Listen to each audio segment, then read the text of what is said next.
I'm going to read you a little story today, and I think you're going to enjoy it.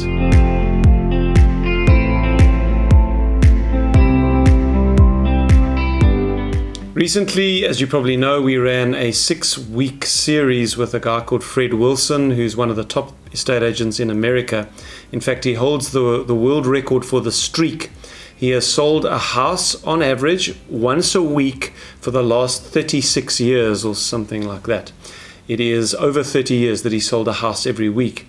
And so I asked him to do a training series with my EXP team on how he has done that. What is the skill behind getting business immediately? And the main premise that Fred Wilson comes into any training session with is this. Yes, we can do business tomorrow and we can do all sorts of things to prepare business, to get business tomorrow, like social media and advertising and referral systems and all of that stuff. That is kind of building relationships so that people will find us later. But he says, the skill that I have developed is to be able to leave my office, get in my car, go out and come back with business. I have learned how to get business now. I can get business immediately when I want it. Now, if you have not done that training series, I've got it on as a playlist. It's for free. It's on my YouTube channel. You can actually go and watch all 6 sessions. And if you didn't do it, I strongly recommend that you do that. But this morning I had my team meeting, and Nancy Singh, who's one of my EXP team leaders, said that she has been implementing Fred Wilson's training, which is all about getting into lots of conversations with people.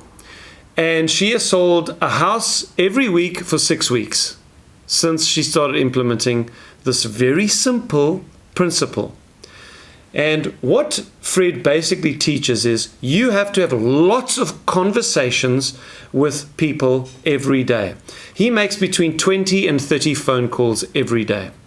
And then he just gets into conversations with people. And one of the primary principles behind this is what he calls opportunative thinking. He says you have to wake up in the morning and believe that there is opportunity everywhere for property transactions. And the reason that is true, he says, is everybody lives somewhere and people are always changing. Those are two universal principles. Everybody lives somewhere and people's lives are always changing.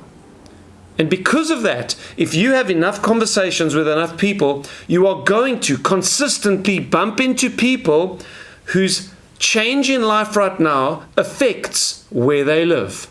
Or they know someone whose change in life right now is affecting where they live. And you're not going to have to speak to too many people before you bump into someone where there's an opportunity.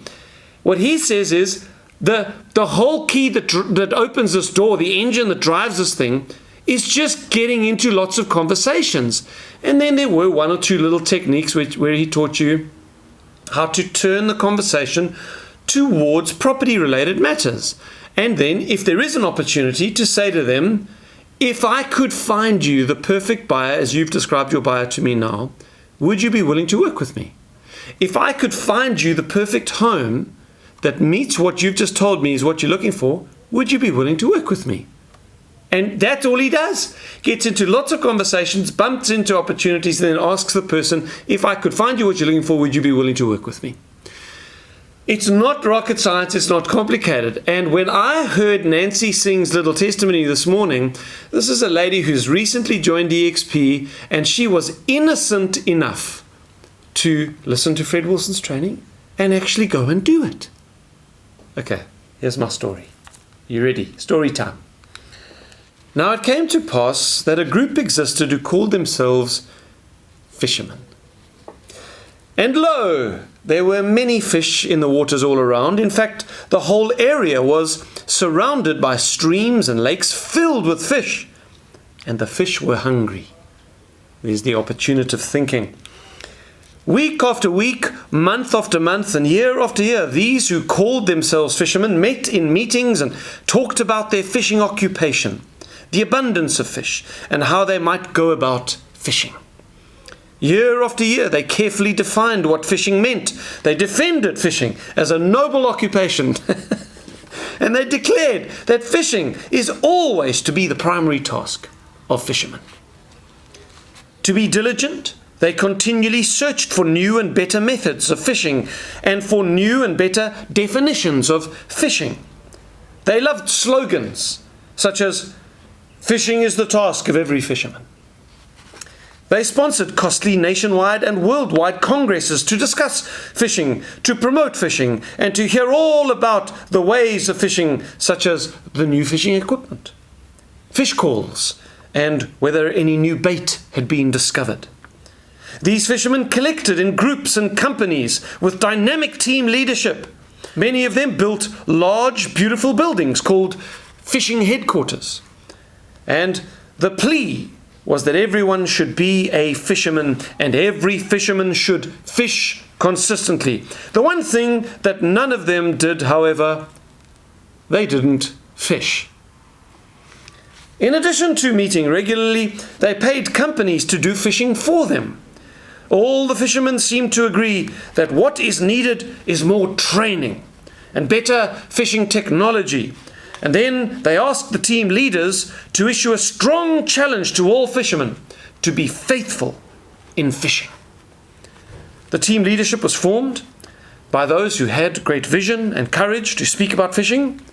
And this team leadership hired staff and they appointed committees and they held many meetings with many guest speakers to define fishing, to defend fishing, to train on fishing, and to decide what new streams should be sought out. They even did training on the best equipment for fishing. But none of these team leaders, nor any of the fishermen, actually did any fishing. And over the years, many courses were developed. Wonderful, powerful courses on the needs of fish themselves, the nature of the fish, where to find fish, how to attract fish, the psychological reactions of fish, and how to approach and feed fish. Many fishermen graduated from these courses and were given fishing licenses, and they were sent out to do full-time fishing.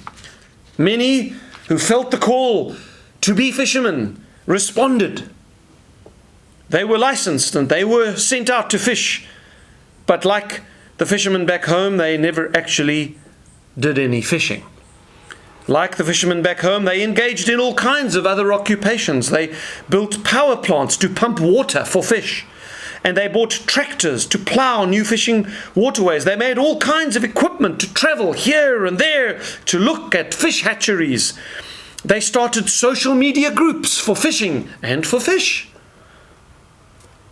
But after one particularly stirring meeting, when the speaker spoke on the necessity for fishing, one young fellow left the meeting and actually went fishing. The next day he reported that he had caught 2 outstanding fish. He was immediately honored for his excellent catch, and he was scheduled to visit all the big meetings as soon as possible to tell everyone how he had done it. He was also placed on the Fishermen's General Board as a person of having considerable experience. Now, it is true that many of the fishermen sacrificed much to put up with all kinds of difficulties. Some lived near the water and they bore the smell of dead fish every day. They received the ridicule of some who made fun of their fishermen's clubs and the fact that they claimed to be fishermen and yet never really fished. Imagine how hurt some were when one day a person suggested that those who didn't catch fish were not actually fishermen at all, no matter how much they claimed to be. Yet it did sound correct. Is a person a fisherman if, year after year, he never catches any fish? Do I need to elaborate on that? At the end of the day, lead generation and getting deals in the pipeline is not rocket science. Get on the phone, make lots of phone calls, speak to lots of people, and the opportunities will present themselves. It's easier than you think it is. It just requires a little bit of fishing. So be like Nancy Singh.